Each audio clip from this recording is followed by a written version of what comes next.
So this is the fifth part, continuation of that digestion and absorption now. Absorption and assimilation of proteins, carbohydrates and fatty. எப்படி observe ஆகுது, எப்படி assimilate ஆகுது பாடியில், அதுதான் பார்க்க போகிறோம். Digestion passes through the intestinal mucosa into the blood and lymph. So digestion small intestine இருந்து blood வழியாகவும் lymph வழியாகவும் தான் டோட்டலாக டைஜஸ்டட் பார்ட்டிகல்ஸ் அப்சர்வ் ஆகுது. ஸோ வில்லைன்னு ஒரு ஸ்ட்ரக்சர் இருக்கு பார்த்தோம் இல்லையா? ஸோ அது இலியத்தில் இருக்கு அப்சர்விங் யூனிட், அதுதான்.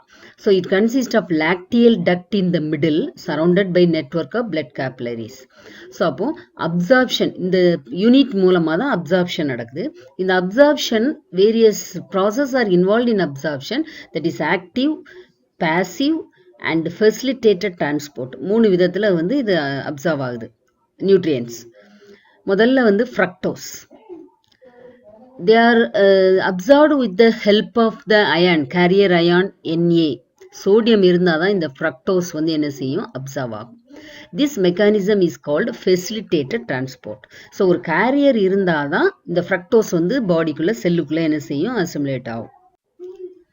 So this is the structure shows the absorption. So எங்கேருந்து போகுது, நடுவில் இருக்கிறது லாக்டியல், அதை சுற்றி இருக்கிறது பிளட் கேப்லரி. பாதி லாக்டியல் மூலமாகவும் பிளட் கேப்லரி வழியாகவும் லிவருக்கு போய் அங்கேருந்து பாடிக்கு டிஸ்ட்ரிபியூட் ஆகும். ஓகேவா? சரி. ஸோ அந்த டக்ட் ஃபுல்லாக எப்படி உங்களுக்கு கிளியராக கொடுத்துருக்கு எப்படி போகுது அப்படின்னு சொல்லிட்டு. அமினோ ஆசிட் போகுது, மோனோசாக்ரைட் போகுது, எல்லாம் வெயின் வழியாக அப்படியே லிவருக்கு போகுது பாருங்கள். போர்ட்டல், ஹெப்பட்டோ போர்ட்டல் வெயினுக்கு போகுது.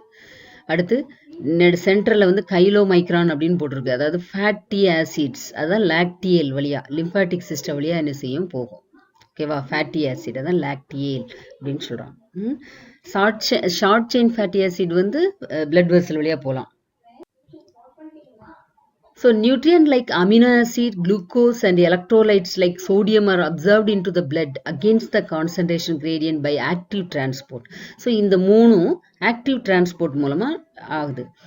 Fatty acid and glycerol இது வந்து ரீசிந்தசைஸ்ட் இன்டு த லாக்டியல், அதாவது லாக்டியலுக்குள்ள போய் திருப்பி ரீசிந்தசைஸ்ட் ஆகுது. அதுக்கப்புறம் தான் லிம்பாட்டிக் டக்ட்ல போய் எம்டி ஆகும். எப்படி ரீசிந்தசைஸ்ட் ஆகும் அப்படின்னா, droplets surrounded by a membrane, அந்த மாதிரி கைலி மைக்ரான் அப்படின்னு ஒரு ஸ்ட்ரக்சராக அது மாறிடுது. ப்ரீவியஸ் பிபிடியில் கூட இப்போ பாருங்க, ஆக்டிவ், பேசிவ், ஃபெசிலிட்டேட்டட் அப்படின்னு பார்த்தோமா. இப்போ பார்த்தீங்கன்னா டிஃப்யூஷன், பாசிவ் வந்து 2 ப்ராசஸ் நடக்கு, டிஃப்யூஷன், ஃபெசிலிட்டேட்டட். ஆக்டிவ் வந்து என்ன ப்ராசஸ், ரெண்டுக்கும் என்ன வித்தியாசம் பாருங்கள்.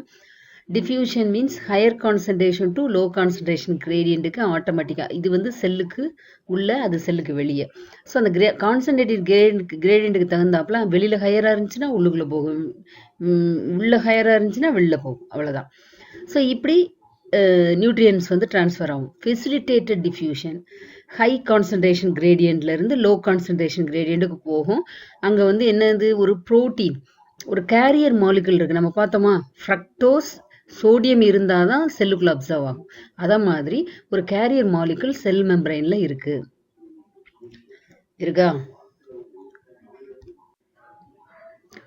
இங்க பாருங்க, ஃபேட் மாலிகுல் எப்படி வந்து அப்சர்வ் ஆகுது அப்படின்னா கைலோ மைக்ரானா கன்வெர்ட் ஆகுது அப்படின்னு பார்த்தோம். அது எப்படின்னு பாருங்க.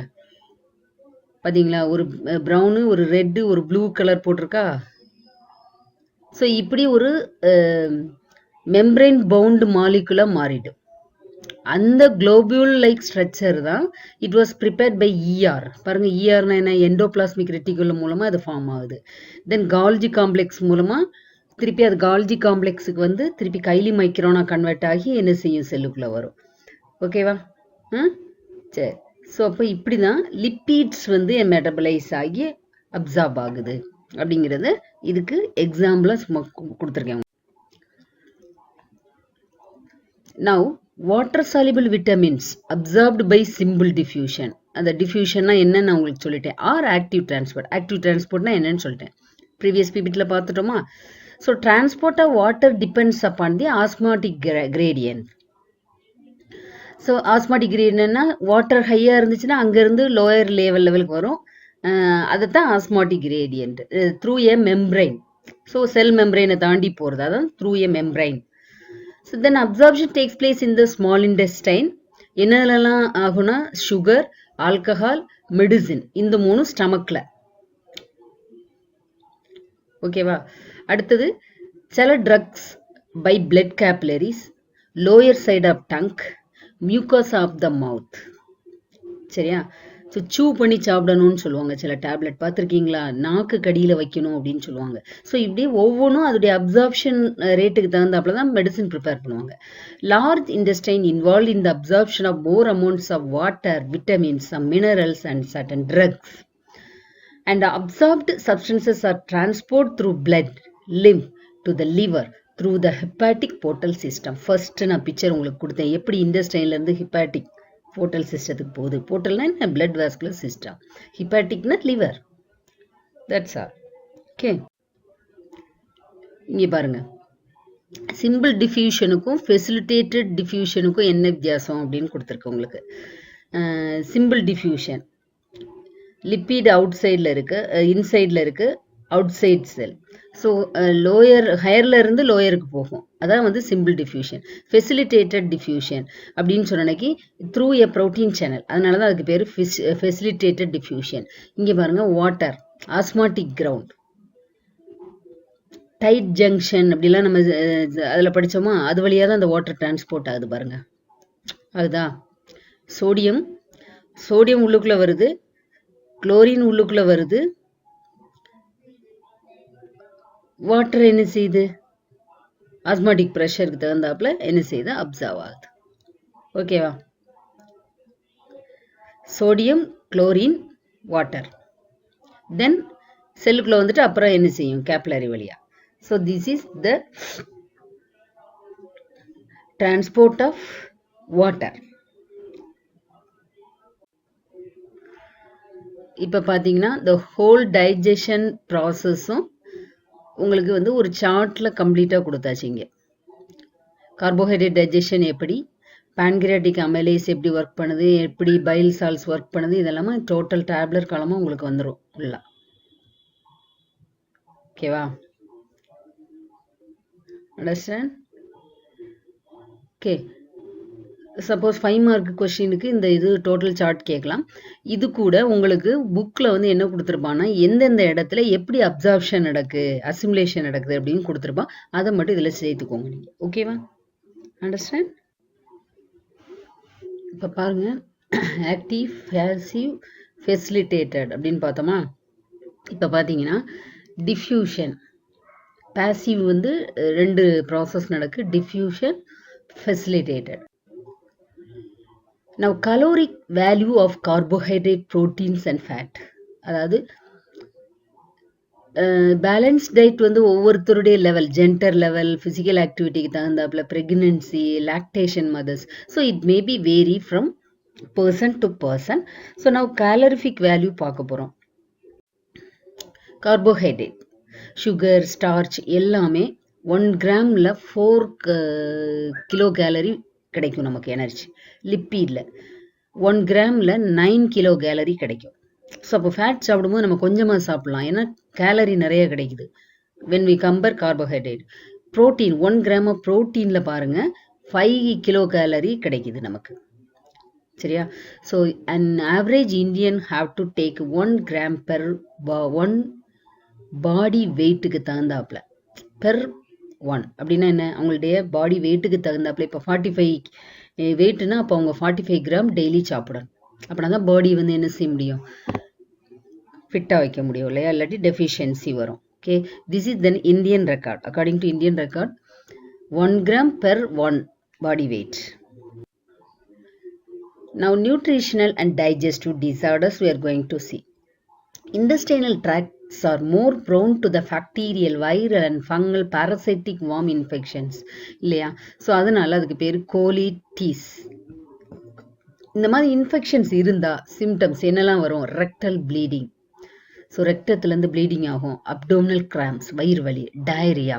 So these are the main symptoms for the inflammation of the intestinal tract due to the bacteria, virus, parasitic worm. ஓகேவா? So this is one kind of nutritional and digestive disorder. Now protein energy malnutrition. So due to the protein deficiency state, we will get two kinds of disease at a childhood stage, marasmus and Kwashiorkor. Symptom நம்ம எடுத்துக்கிட்டோம்னா Kwashiorkor, dry skin, pot belly, edema in the legs and face, stunted growth, change in hair color, weakness, irritability. These are the symptoms of Kwashiorkor. Marasmus, so it's an acute form protein malnutrition and carbohydrate and suffer from diarrhea, body becomes lean and weak and reduced fat and muscle tissue with thin and folded skin. Okay, so what is Kwashiorkor, what is colitis, what is marasmus, எல்லா nutritional and digestive disorders எல்லாமே 3 mark questionக்கு சிம்டமோட படிச்சுக்கணும் அப்படியே. ஓகேவா? இங்கே பாருங்க, கோலிட்டிஸ் picture கொடுத்துருக்கேன். Normal Golan இப்படி இருக்கு, ulcerative கோலிட்டிஸ் இன்ஃபெக்ஷனால எப்படி இருக்கு. மராஸ்மஸ் சைல்டு பாருங்க, எலும்பு கூட தோல்ல போத்து வச்ச மாதிரி இருக்கு. Kwashiorkor, pot belly, swelling and the oedema இந்த ஃபேஸ், ஃபீட் அதிலெல்லாம் இருக்கும். அடுத்து நெக்ஸ்ட் கான்ஸ்டிபேஷன், அடுத்தது வரப்போகுது கான்ஸ்டிபேஷன். இதில் பார்த்தீங்கன்னா stool become normally it was defecated with the help of the sphincter muscle. இங்கே பார்த்தீங்கன்னா ஸ்பின்ஸ்டர் மசில் என்னாகவே இல்லை, soft stool, large stool get stuck, impacted, enlarged, dilated rectum, but sphincter என்ன செய்யலை, உங்களுக்கு ஓப்பன் ஆகலை. ஸோ அதனால கான்ஸ்டிபேஷன். ஸோ ஒழுங்காக டெஃபகேஷன் போகாதது தான் கான்ஸ்டிபேஷன் அப்படின்னு சொல்கிறோம். ஸோ இது என்ன, இது ஸ்டக் ஆகி அப்படியே இண்டஸ்ட்ரைனில் அப்படியே ஒட்டிக்கிறது, அதான் வந்து இது வந்து அப்படி கிடையாது. ஸ்டூல் வந்து ஃப்ரீயாக ஸ்பின்ஸ்டர் மசில் மூலமாக வெளில வரது தான் normal. So this is a kind of digestive disorder.